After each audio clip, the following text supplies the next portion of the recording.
सभी को बच्चों मेरा राधे राधे। आज आपको इसका टॉपिक जो एक पार्ट और बचा है बच्चों 3 आकार मात्रिक स्वरलिपि के बारे में हम आपको बताने जा रहे हैं, जिसमें रविन्द्रनाथ से रिलेटेड जो गीत लिखे गए हैं, कैसे चिन्ह के समय में होते थे, ठीक है, सबके बारे में आपको है जो विस्तार से हम बताएंगे। तो हमारे सब है जो सभी बच्चे हमारे चैनल पे बने रहिएगा और लाइक शेयर और सब्सक्राइब करते रहिएगा।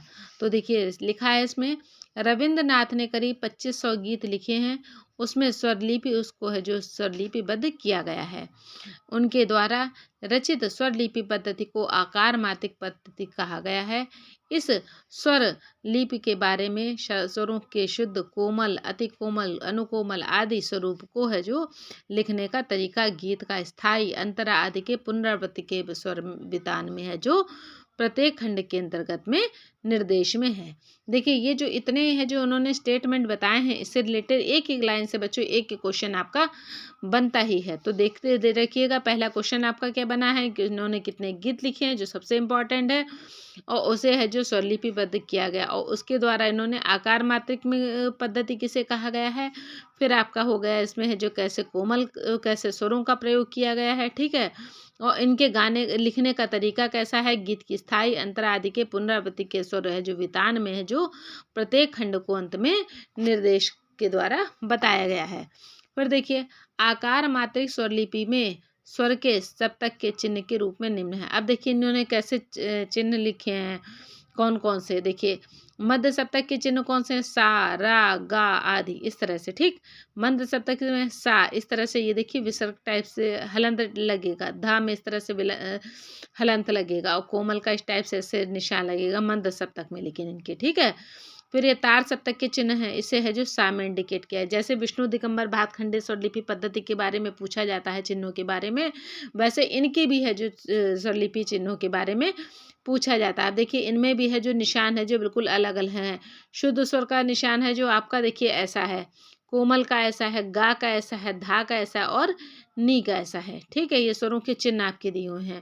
फिर देखिए अनुकोमल स्वरों का चिन्ह कैसे हैं, स्वरूप को स्वरों पर एक लिखना, जैसे 1/1 सा के ऊपर ऐसे एक लिखा गया, ठीक है।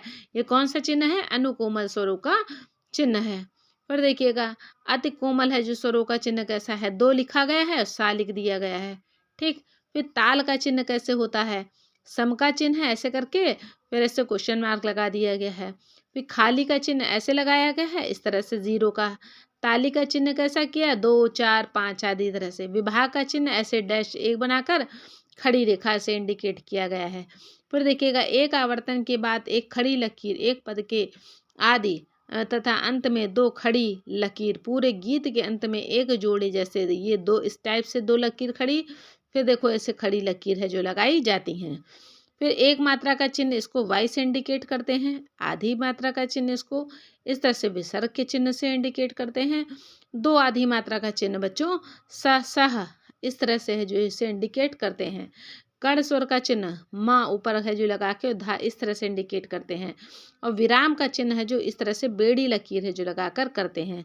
देखिए कितने इंपॉर्टेंट क्वेश्चन है ये बच्चों, बहुत ही स्टेटमेंट अच्छा है। अभी तक आपने है जो इस तरह से अभी हमारी समझ में वीडियो में आपने नहीं पढ़ा होगा, अगर बुक वगैरह अगर आपके पास अवेलेबल हो है, ठीक है, पुरानी बुक ये सब, तो उसमें आप लोगों ने भले ही पढ़ा हो, बस बट है जो आपने नई बुक्स में या नए कलेक्शन में है जो ये नए वीडियो में है जो ये सब आपने इतना डीपली नहीं पढ़ा होगा।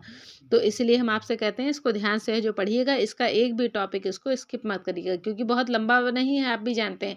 जैसे 3rd पार्ट है तो उसमें जो इसकी डेफिनेशन में हम ये आपको बता रहे हैं, 1st 2nd भी इतना बड़ा नहीं है, तो इसको देखते रहिएगा, इसको मतलब पढ़ते रहिएगा। ये जो चिन्ह है इसको आप है जो लिख कर आप रख लीजिएगा, ठीक है। जैसे जैसे हमने आपको चिन्ह दिखाए हैं वैसे वैसे इसको वीडियो को पॉज कर करके इसके चिन्ह आप है जो नाम के आगे जैसे जैसे इसमें लिखे हैं इसको आप देखते रहिएगा, और है जो ध्यान से इसको आप पढ़िएगा, ठीक। आगे देखिए कोष्ठक के चिन्ह। अब देखिए कोष्ठक के चिन्ह कैसे होते हैं, यदि किसी पंक्ति को पुनरावृत्ति हो तो वह टुकड़ा इस तरह से देखिएगा, इस तरह से ये ऐसे कोष्ठक बना है, इस कोष्ठक के अंदर है जो या बीच में लिखा जाएगा। यदि गीत का कोई भी अंश है जो पुनरावृत्ति में छोड़ा जाएगा तो वह है जो अगर छोड़ा जाएगा तो वो उसका निशान है जो इस तरह से बच्चों बनेगा, इस कोष्ठक के अंदर लिखा जाएगा। ठीक, फिर देखिए नंबर 3 पे, पुनरावृत्ति के समय यदि स्वरों में परिवर्तन हो तो पुनः स्वरों को इस तरह से है जो वो है जो कोष्ठक के अंदर लिखा जाएगा। ये सब कोष्ठक के चिन्हों के बारे में बताया जा रहा है कि पुनरावृत्ति का टुकड़ा हो तो इस तरह से लिखा जाएगा, अगर उसे छोड़ा जाएगा पुनरावृत्ति को तो इस तरह से लिखा जाएगा। फिर यदि स्वरों के परिवर्तन अगर करना हो तो इस तरह से कोष्ठक में लगाया जाएगा। यदि है जो मतलब गीत की यदि स्वर के नीचे गीत के अक्षर ना हो तो स्वर के साथ इस तरह से डॉट डॉट डॉट करके इसका चिन्ह एवं गीत के शब्द के साथ शून्य का चिन्ह लगेगा। ठीक है, आज का है जो वीडियो बच्चों यहीं तक है। आई होप कि आपको समझ में आया होगा ये जो हमने आपको बताया है, तो इसको बहुत अच्छे तरीके से ध्यान से आप पढ़िएगा और उसके चिन्हों को बिल्कुल से जो रट लीजिएगा, ये लिख लीजिएगा जैसा आपको है सो ईजिली लगे। ठीक है, तो आज के लिए वीडियो इतना ही बच्चों है, तब तक सबको है जो तब तक के लिए सबको राधे राधे।